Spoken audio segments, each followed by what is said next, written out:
আমাদের বারবিকিউর আয়োজন আজকে 31-এ। হয়তো আমাদের আজকে একটা বেদনাদায়ক কষ্টের দিন, তারপরও আমরা সামান্য কষ্টকে মাটি রেখে আমরা তারপরও এই অনুষ্ঠানটুকু করতে পারছি। এই জন্য আমরা সবাই কৃতজ্ঞত, কিন্তু নাম প্রকাশ করতে পারলাম না, এই জন্য আন্তরিকভাবে দুঃখিত।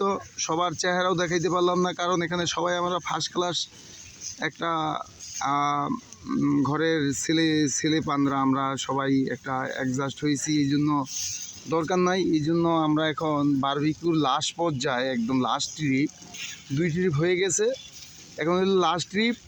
তো ইনশাল্লাহ আপনারা সবাই আমাদের পাশে থাকবেন, আগামী বছরের জন্য অপেক্ষা থাকবেন। আমরা 31-এ যদি সবাই কিসমতে হয়, যদি আমি বেঁচে থাকি, যদি আমার কিসমতে থাকে, তাহলে আবার হবে ইনশাল্লাহ।